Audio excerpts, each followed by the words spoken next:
नमस्कार, आप सभी लोगों को स्वागत है अपने इस YouTube चैनल एकलव्य स्टडी 2.0 में। तो आज का टॉपिक रहेगा फार्मूला फॉर्मेशन। ठीक, तो एग्जामिनर कभी कभी इन फार्मूलों को प्रूव करने के लिए भी पूछ देता है कि ये फार्मूला कैसे सिद्ध होता है, यानी कि कैसे बनते हैं। तो आज इसी के विषय में समझते हैं। आज आपको अच्छे से जानकारी देंगे विथ डिटेल, एक एक चीज़ बताकर। तो आप बने रहिए अपने इस YouTube चैनल एकलव्य स्टडी 2.0 पर। तो चलते हैं, इसके बाद चलते हैं अपनी प्रश्नावली 3D। उससे जाने से पहले ये चीज़ समझते हैं क्या है कि साइन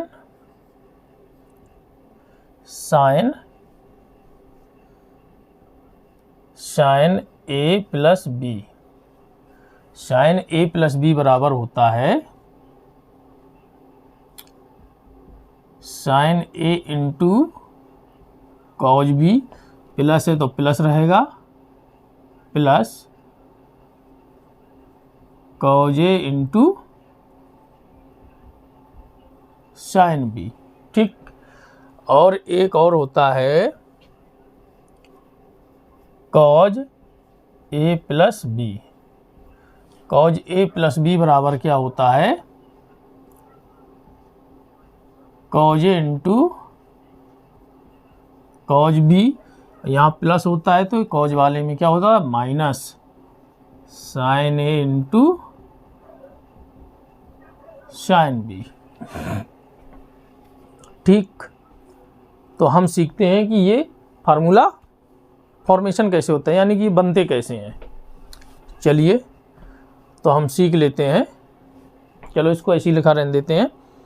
तो इसके पहले एक परिक्रामी रेखा मान लेते हैं, यानी कि OP कोई एक परिक्रामी रेखा है जो परिक्रमा करती है अपने इस एक स्ट्रेट लाइन OX मानते हैं।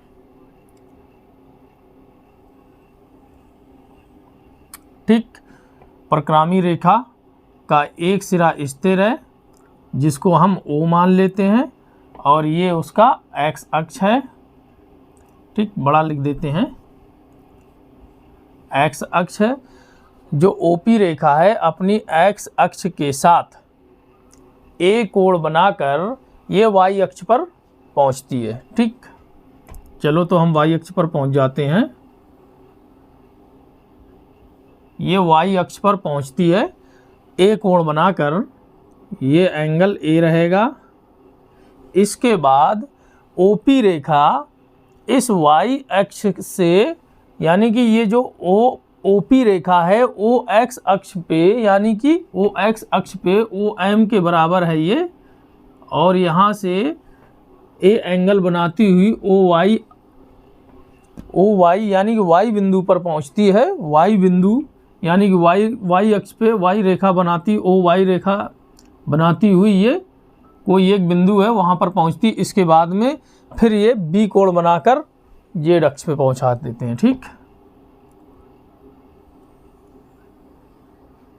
ये Z अक्ष पे हमने पहुँचा दिया इसको, और ये OP कोई रेखा है, ये हमने बिंदु P मान लिया, इसका बिंदु P। ठीक, अच्छे समझ में आ रहा है। यानी कि OX कोई रेखा है जो A कोण के साथ में OY पे पहुंचती है, फिर OY से B एंगल बनाती हुई ये OZ पे P बिंदु पर पहुंच जाती है। ठीक, अब देखते हैं ये जो OP है, OP के बराबर यहाँ भी रहेगा और यहाँ भी रहेगा। OM जो है OP के बराबर है, और ये OQ मान लेते हैं। हम इसको क्या मान लेते हैं, Q। यहाँ मान लेते हैं Q, ये Q भी OP के बराबर है। अब हम देखते हैं, यानी Q से हम M पर एक लंब डाल देते हैं, और P से हम इस OM पर एक लंब डाल देते हैं। ठीक, तो चलो हम लंब डाल दे रहे हैं। चलो एक लंब डाल दिए M पर, और P से OX में लंब डाल दिए। ये बिंदु हमने मान लिया N। ठीक, इसके बाद में हम क्या करते हैं, बिंदु P से बिंदु Q पर एक लंब डाल दे रहे हैं। ये लंब डाल दिया हमने। तो जब लंब डालेंगे तो ये 90 अंश कहलाएगा, ठीक है, ये 90 अंश हो जाएगा और इधर ये 90 अंश हो जाएगा, ठीक। अब देखिए इस बिंदु Q से ये जो P है PN, इस बिंदु Q से ये जो रेखा लंब रेखा है जन PN, इस पर एक लंब रेखा हम डाल दे रहे हैं। चलो एक लंब रेखा डाल दिया और इसको हमने मान लिया R, ठीक। और ये लंब रेखा डालेंगे तो 90 डिग्री का एंगल ये बनाएगा, ठीक। यहाँ तक आपको समझ में आया। और ये तो लंब रेखा है ये 90 डिग्री पे, और हमको ये एंगल मालूम करना है, ये वाला एंगल, ठीक। अब देख लिए PQR ये 90 अंश हो गया। अगर टोटल देखा जाए एंगल OQP यानी कि एंगल Q ये 90 अंश है, ठीक। अब आप ये ध्यान दीजिए एक बात को, एक चीज़ अच्छे से आप ध्यान दीजिए, ये R यहाँ पे लिख देते हैं। अगर हम इसको dot dot dot dot dot dot dot करके हम बराबर रख देते हैं तो ये यानी कि MOQ और R, ठीक, ये कैसे हैं, एकांतर कोण बन रहे हैं। जो कोण A बनाएगा यानी कि MOQ वही कोण RQO बनाएगा, यानी कि जो कोण A है वही कोण ये रहेगा। ये कैसे है, एकांतर कोण है, ठीक। कैसे कोण है, एकांतर। हम इसको A मान लेते हैं, कोण A मान क्या लेते हैं, हाई MOQ बराबर RQO एकांतर कोण है, एकांतर कोण आपस में बराबर होते हैं, ठीक। अब चलते हैं हम रचना से।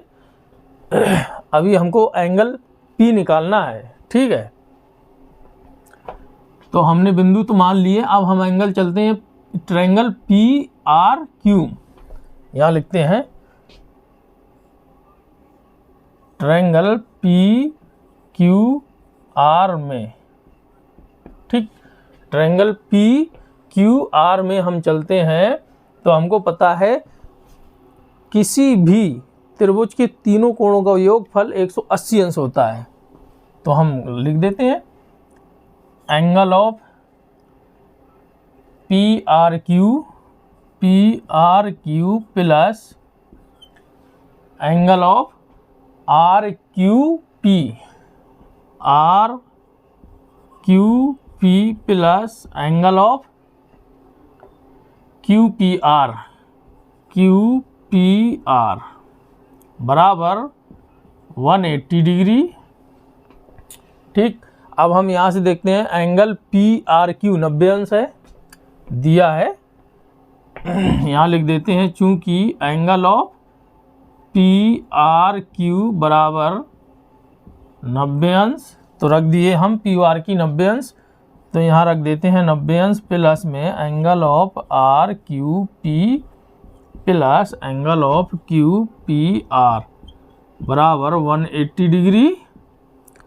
इसलिए angle of RQP plus angle of QPR बराबर कितना हो जाएगा, 90 डिग्री, ठीक। ये हम इक्वेशन फर्स्ट मान लेते हैं,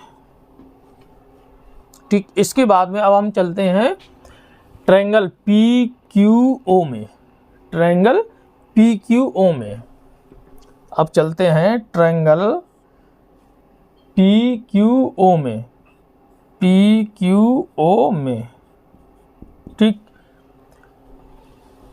PQO में जहाँ पे Q जो है एंगल यानी PQO एंगल है समकोण, लिख देते हैं एंगल PQO कैसा है, समकोण है, समकोण है। समकोण का मतलब ये 90 अंश का है, तो इसलिए PQO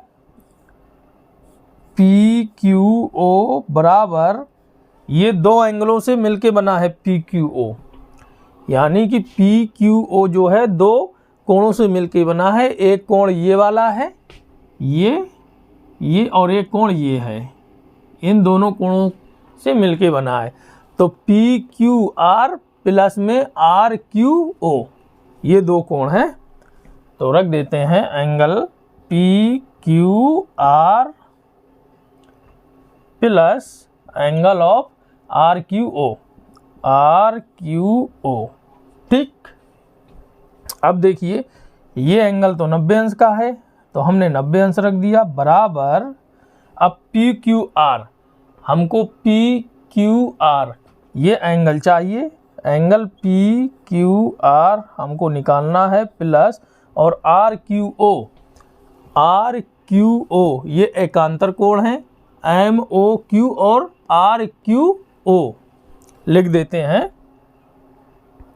ये आर क्यू ओ बराबर ए यहाँ लिख देते हैं, चूंकि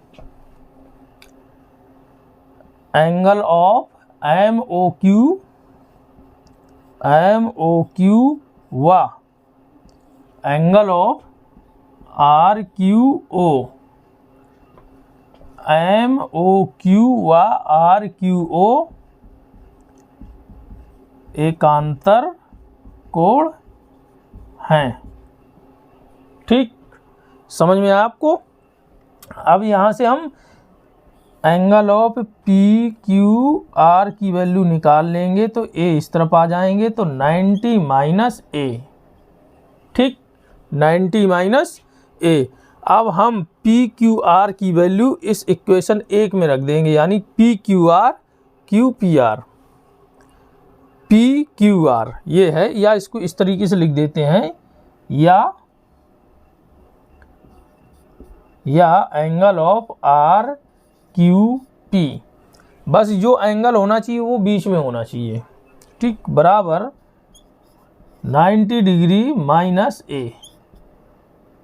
ठीक, 90 डिग्री माइनस ए। अब देख लीजिए आर क्यू पी की वैल्यू हम किस में रख देते हैं, इक्वेशन फर्स्ट में। चलो तो हम रख देते हैं, यहाँ लिख देते हैं समीकरण 1 से, यानी कि समीकरण 1 में। ठीक, तो हम रख देते हैं आर क्यू पी की वैल्यू यहाँ रख दिए हम 90 माइनस ए।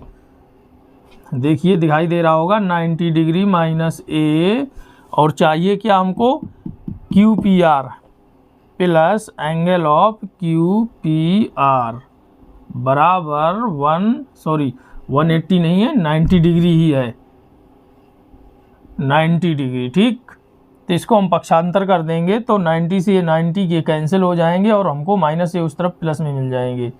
तो क्यू पी आर बराबर क्या मिल गया हमको, ए, और हमको यही चाहिए था, ये एंगल ए मिल गया। इस तरीके से ये एंगल आया है। अब देख लीजिए रचना में और भी दिए हैं। रचना में क्या दिया है, इस पूरे फिगर में जो एन एम है, एन एम बराबर में आर क्यू के बराबर है ना, एन एम बराबर में आर क्यू के बराबर है। इसको साफ कर देते हैं, इसके बाद आगे चलते हैं। तो यहाँ लिख देते हैं तथा एन एम बराबर में आर क्यू। ठीक, अब इसको साफ कर देते हैं, इसके बाद फिर देखते हैं आगे क्या है।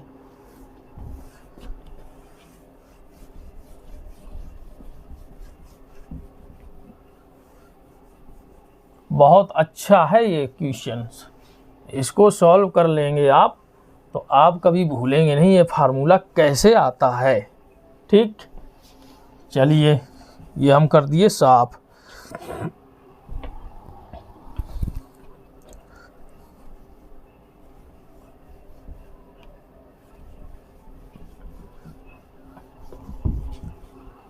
चलो साफ कर दिए।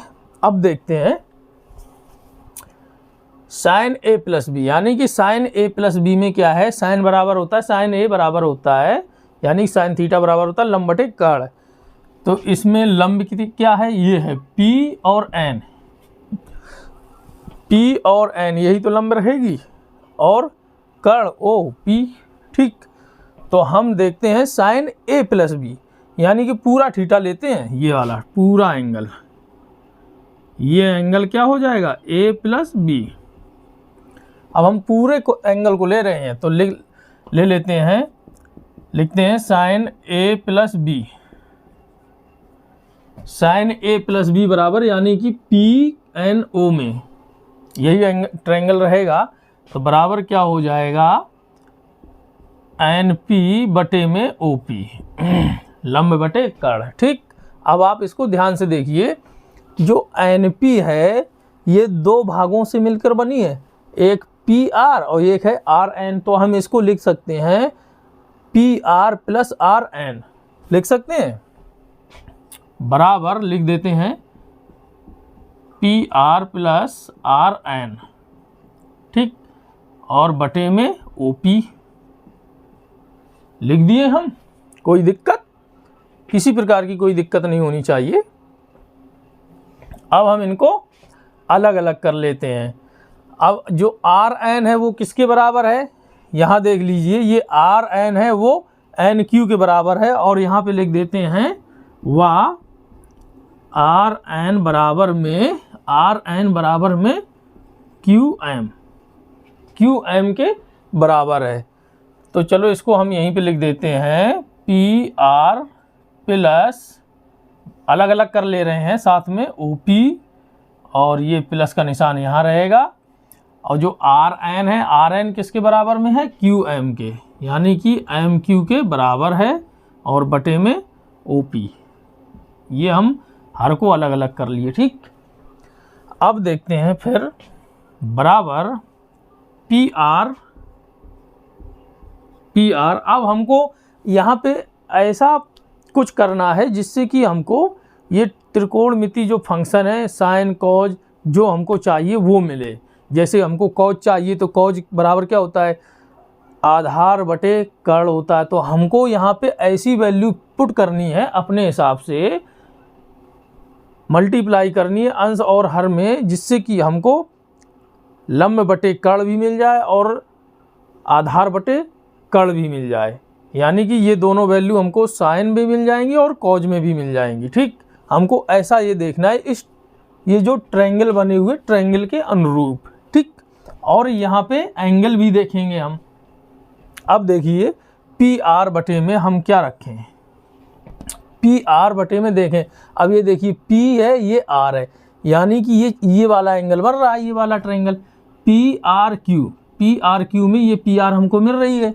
तो ये जो एंगल है, एंगल के सामने वाली, ये जो एंगल ए है, ए के सामने वाली होगी लंब।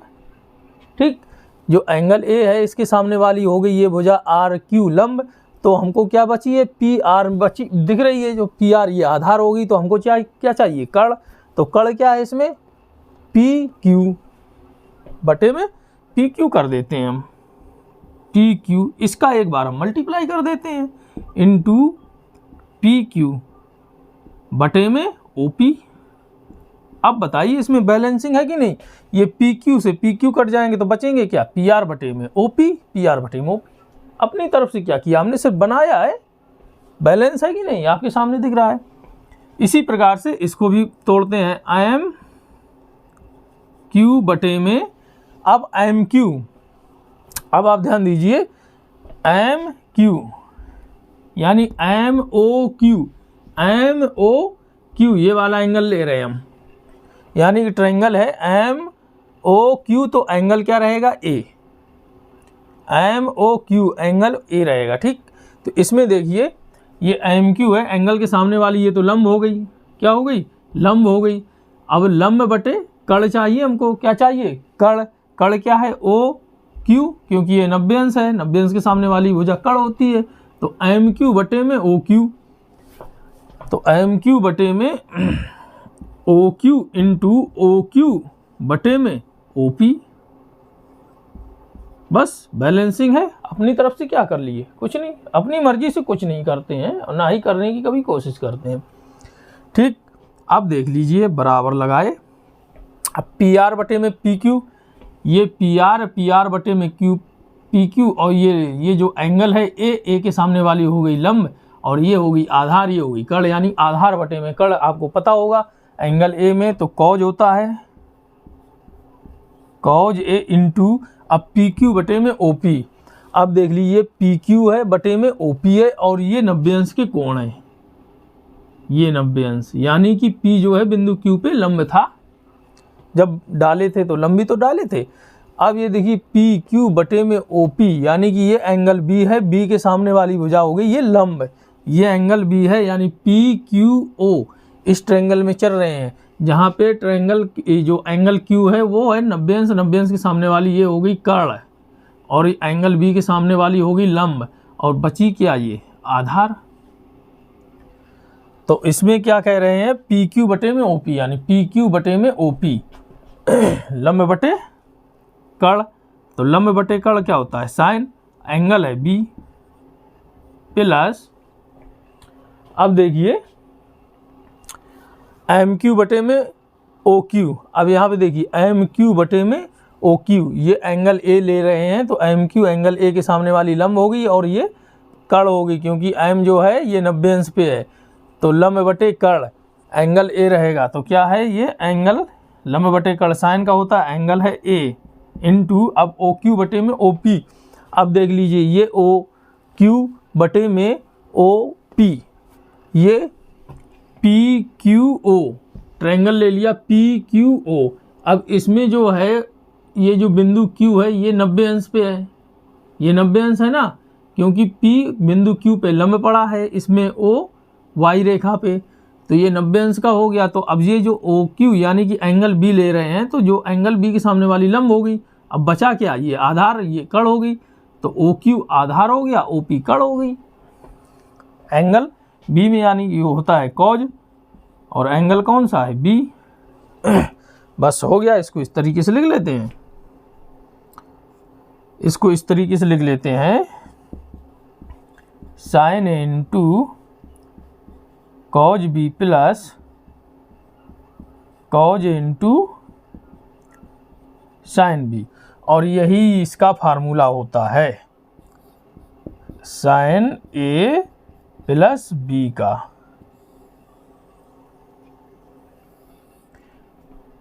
आपको समझ में आया? इस तरीके से हम फार्मूलाओं को निकाल लेते हैं, बनाते हैं। याद तो बहुत करना पड़ता है, बहुत कुछ याद करने के लिए, अगर समझते हैं तो वो हमेशा के लिए याद रहता है। इस तरीके से साइन ए प्लस बी की वैल्यू ये होती है। अब चलते हैं कॉज ए प्लस बी की तरफ, तो इसको हम साफ कर लेते हैं। चलो इसको साफ कर लिए हम। अगर क्लास अच्छी लग रही हो तो लाइक ज़रूर करें और अपने दोस्तों को शेयर करें। जो नए स्टूडेंट्स जुड़े हुए हैं वो चैनल को सब्सक्राइब कर लें और अपने दोस्तों को शेयर करें, अधिक से अधिक शेयर करें, जिससे कि सबको इस निःशुल्क क्लास का बेनिफिट मिल सके। चलो अब देखते हैं कॉज ए प्लस बी। अब हमको पता है कॉज थीटा बराबर क्या होता है, आधार बटे कर्ण, यानी कॉज ए प्लस बी, यानी पूरे ट्रायंगल पे ले रहे हैं एन ओ पी में। आधार क्या दिया है, ओ एन बटे में कर्ण दिया है ओ पी, बराबर आधार बटे कर्ण ओ एन बटे में ओ पी। ठीक, अब ओ एन को हम इस तरीके से लिख सकते हैं, O M minus N M, क्योंकि हमको ओ एन चाहिए, हम इस पूरे में से इतना कम कर देंगे तो हमको यही तो इतना मिल जाएगा। ठीक, तो कर देते हैं कम, O M minus N M और बटे में है ओ पी। ओ एम से पूरे से हमने इतना कम कर दिया, हमको इतना मिल गया ओ एन के बराबर। अब देखिए इसको, अब जो ओ एम है, ओ एम बटे में ओ पी, ओ एम बटे में ओ पी माइनस, अब जो एन और एम, यानी कि एन एम जो है हमने लिखाया है एन एम बराबर आर क्यू के। ठीक, तो एन एम की जगह हम रख देते हैं आर क्यू बटे में ओ पी। ठीक, यहां तक समझ में आपको? अब देखिए जिस तरीके से अभी हमने ऊपर सॉल्व किया था, इसी तरीके से हम इसमें भी कुछ मल्टीप्लाई करेंगे अंश और हर में बैलेंसिंग रख के, जिससे कि हमको ये ट्रिग्नोमेट्रिकल फंक्शन मिल जाए। चलो तो फिर देखते हैं कैसे। ओ एम तो भाई ऊपर रहेगा, अब हमको बटे में कुछ लिखना है, उसी का ऊपर में मल्टीप्लाई भी करना है, एक बार हर में मल्टीप्लाई, एक बार अंश में मल्टीप्लाई। ठीक, अब देख लीजिए ये ओ एम है, ओ एम कहाँ पर है भैया, ये है ओ एम। ओ एम यानी कि ये पूरी आधार की बात हो रही है, तो एम ओ क्यू यही ट्रायंगल रहेगा, एम ओ क्यू। तो इसमें ओ एम है आधार और एंगल है ये बी, सॉरी ए, ये एंगल जो है ये वाला ए है, ये इसकी सामने वाली भुजा हो जाएगी लंब और बचेगी क्या, ये कर्ण। तो ओ एम बटे में ओ क्यू, बटे में ओ क्यू, यहाँ से हमको क्या मिल जाएगा, आधार बटे कर्ण, जो हमको मिल जाएगा कॉज, एंगल रहेगा ए। ठीक, क्योंकि इसी ट्रायंगल में देख रहे हैं जिसमें ये एंगल ए बन रहा है। ठीक, तो इसी ओ क्यू का हम ऊपर भी मल्टीप्लाई कर देते हैं, ओ क्यू बटे में ओ पी। अब देख लीजिए ये जो ओ क्यू है, ओ क्यू बटे में ओ पी, क्योंकि ये 90 अंश है क्यू, तो 90 अंश के सामने वाली ये कर्ण हमको मिल गई और एंगल रहेगा बी, तो ओ क्यू बटे में ओ पी, यहाँ भी हमको कॉज मिल जाएगा। अब ये माइनस लगा देते हैं, अब देखते हैं आर क्यू बटे में, अब देखिए आर और क्यू, ये एंगल ये है जो पी एंगल है, क्या है ये पी एंगल ए है, तो एंगल ए के सामने वाली ये भुजा लंब हो जाएगी, तो आर क्यू क्या है, लंब, तो लंब के बटे हमको क्या चाहिए, कर्ण, तो आर पी क्यू, लंब के बटे पी क्यू कर्ण, तो पी क्यू हम यहाँ पे बटे में रख देते हैं और इसी का ऊपर मल्टीप्लाई कर देते हैं, पी क्यू बटे में ओ पी। ठीक, ओ पी, पी क्यू और ओ पी, ये एंगल बी के सामने वाली ये हो गई लंब, यानी कि ट्रायंगल पी क्यू ओ में ये एंगल बी है, बी के सामने लंब हो गई लंब, और ये क्यू हो गई, ये 90 अंश है, ये सामने कर्ण हो गई ओ पी। ठीक, अब रख देते हैं, कोई दिक्कत नहीं है। ओ एम बटे में ओ क्यू एंगल ए बन रहा है, आधार बटे कर्ण cause A into O Q बटे में ओ पी, ओ क्यू बटे में ओ पी एंगल बी बन रहा है, यानी आधार बटे कर्ण, तो क्या हो जाएगा ये कॉज बी माइनस, अब आर क्यू बटे में पी क्यू, ये आर क्यू बटे में पी क्यू एंगल ए है, ए के सामने वाली लंब, लंब बटे कर्ण, तो ये लंब बटे कर्ण होता है साइन का, तो एंगल है ए इंटू, अब पी क्यू बटे में ओ पी, पी क्यू बटे में ओ पी एंगल है बी, बी के सामने हो गई लंब और क्यू के सामने हो गई ये कर्ण, तो लंब बटे कर्ण साइन का होता है और एंगल है बी,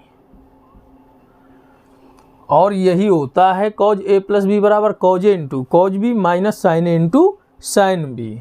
तो जो चाहिए था वो हमने इस तरीके से निकाल लिया और इसी तरीके से ये निकाले जाते हैं।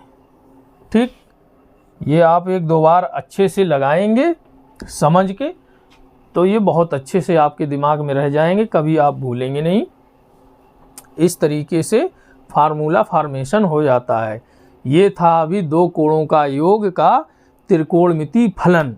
अब इसके बाद देखते हैं अगली क्लास में दो कोणों के अंतर का त्रिकोणमिति फलन। अगर आपको क्लास पसंद आई हो, अच्छे से समझ में आया हो, तो आप क्लास को लाइक करें, शेयर करें, ठीक, और सब्सक्राइब ज़रूर करें। जो लोग नए हैं उनसे तो बिल्कुल ही उम्मीद है कि वो सब्सक्राइब कर लें। इसी प्रकार से आपको बहुत ही सिंपल तरीके से एक एक पॉइंट आपको समझाया जाएगा, जिससे कि आप अच्छे से समझ सकें। तो चलिए आज की क्लास यहीं ख़त्म करते हैं। नमस्कार, जय हिंद।